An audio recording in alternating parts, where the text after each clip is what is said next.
ঠিকই বলেছে যে যদিও পদমর্যাদায় মন্ত্রী সবার উপরে, তারপরে প্রতিমন্ত্রী, উপমন্ত্রী নাই অবশ্যই সরকারে, প্রতিমন্ত্রীর পদমর্যাদায় বেশ কতজন উপদেষ্টা আছে, মন্ত্রীর পদমর্যাদায়ও বেশ কয়েকজন উপদেষ্টা রয়েছেন।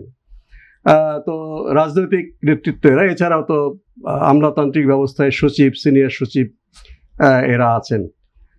তো এই বিষয়ে আমার খুব একটা ধারণা নেই। হতে পারে আভ্যন্তরীণভাবে অনেক সময় প্রধানমন্ত্রী নিজেও দপ্তর করে দেন, পরিবর্তন তিনি করেছেনও কিছু, বা কাউকে কাউকে নতুন মন্ত্রিসভা আনেন, পুরনোরা পদত্যাগ করে, সেটা হতে পারে। খুব বেশি কিছু আমার এই বিষয়ে আমার জানা নেই। তবে প্রথম 100 দিন পার হলো, আমি হয়তো রুটিন কাজগুলো সরকার করছে, কিন্তু আমি খুব একটা আশাবাদী এখনো হচ্ছি না, বিশেষ করে আমার স্বাস্থ্যক্ষেত্রে আমি কাজ করছি।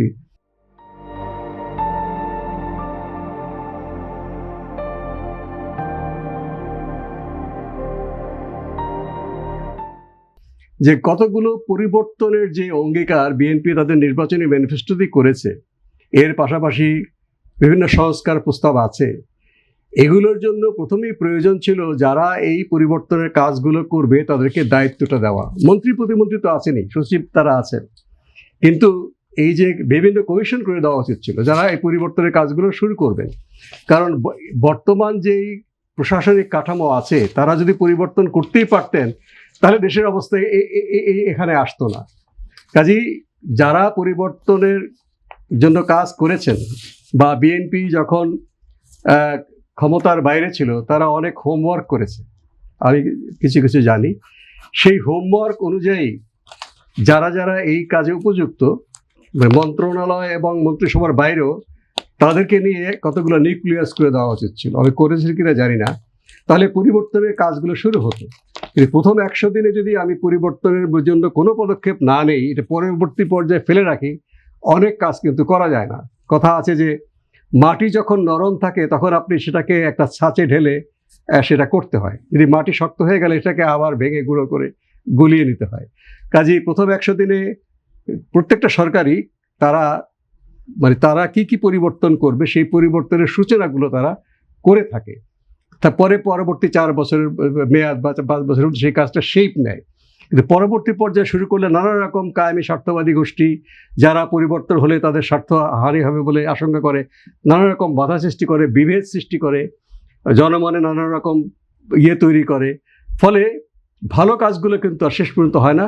রুটিন কাজগুলো করতে করতেই বা ক্ষমতা টিকিয়ে রাখতেই বিরোধী দল সমালোচনা করবেই, রাজপথে বিরোধী দল, সংসদে বিরোধী দল, ওটা ঠেকানোর জন্যই বাকি সময়টা কাজ করতে হয়। ফলে জনগণের যে কাঙ্ক্ষিত পরিবর্তন, সেই কাঙ্ক্ষিত পরিবর্তনটা খুব একটা এগোয় না। সেটাই দেখে আসছি আমরা এই স্বাধীনতার পর থেকে এই পর্যন্ত। কাজেই প্রথম 100 দিনে আমি জানি না যে নতুন পরিবর্তনের পক্ষে, সংস্কারের পক্ষে তারা ব্যক্তিদের দায়িত্ব নির্দিষ্ট করে আনুষ্ঠানিকভাবে কাজে লাগিয়ে দিয়েছেন। মন্ত্রীদের পারফরম্যান্স আপনি কেমন দেখছেন? রুটিন কাজ তারা করছেন, রুটিন কাজে কোনো বড় ধরনের ব্যত্যয় দেখিনি। আমাদের স্বাস্থ্যে একটা দুর্যোগ হয়েছে, সেই দুর্যোগ নিয়ে দুর্যোগ বলতে চান না স্বাস্থ্যমন্ত্রী, সবকিছু নিয়ন্ত্রণে আছে। যাক, সেটা দৃষ্টিভঙ্গির বিষয়, সেটা আগের সরকারগুলো একই দৃষ্টিভঙ্গি দিয়ে চলেছে। তো রুটিন কাজ তারা করছেন, এই বিষয়ে কোনো বড় ধরনের অভিযোগ আমার কাছে মনে হচ্ছে না। যে সমস্ত কিছু আছে সঙ্গে সঙ্গে সেটা সংশোধন করার চেষ্টাও আছে। কোনো জায়গায় কোনো ঝামেলা হয়ে গেলে সবাই সেটা অকুস্থলে ঝাঁপিয়ে পড়ছেন, আন্তরিকতা আছে। কিন্তু সিস্টেম পরিবর্তনের কাজের ভিত্তি প্রস্তর যদি 100 দিনে না হয়, বা আগামীতে আরও 80 দিন, বিএনপি সম্ভবত 100 দিন আমেরিকাতে বলা হয়, আমেরিকার প্রেসিডেন্ট 100 দিনের প্রোগ্রাম করে। বিএনপি ক্ষমতায় যাওয়ার আগে বলেছে প্রথমে 180 দিনে কি করা যেতে পারে। আমার কাছে জিজ্ঞেস করেছিলেন স্বাস্থ্যে যে কাজ করেন যে মোশতাক ভাই, 180 দিনের মধ্যে আমরা কি করতে পারি। আমি এই কথাগুলো বলেছি, যেটা আপনাদের সামনে বললাম, যে পরিবর্তন যারা করবে সেই পরিবর্তনের বলটা রোল করতে হবে। এফেক্টিভ হতে হয়তো 2-3 বছর লাগতে পারে। যেমন প্রাথমিক স্বাস্থ্যসেবা ভিত্তিক স্বাস্থ্য কাঠামো গড়ে তোলা, একটা উদাহরণ দিচ্ছি। তাহলে এই প্রাথমিক স্বাস্থ্যসেবা ভিত্তিক স্বাস্থ্য কাঠামো গড়ে তুলবার জন্য আমি কতগুলো লোককে দায়িত্ব দিয়ে দিব, তুমি এই কাজটা শুরু করো, কথাবার্তা শুরু করো। এবং একটা পদক্ষেপ হয়েছে যে শহরাঞ্চলের যে প্রাথমিক স্বাস্থ্যসেবা কেন্দ্রগুলো সিটি কর্পোরেশনের এনজিওদের দিয়ে করিয়েছে, সেগুলো স্বাস্থ্য ও পরিবার কল্যাণ মন্ত্রণালয় অধিগ্রহণ করছে। এটাকে ভালো সিদ্ধান্ত, কিন্তু টোটাল পিকচারটা কিন্তু আমাদের সামনে আসেনি, বা আমার কাছে আসেনি। হতে পারে তারা হয়তো করছেন। তো সেইভাবে এখনো পর্যন্ত একেবারে পরিবর্তন হবে এ বিষয়ে আমি খুব আশাবাদী হতে পারছি না।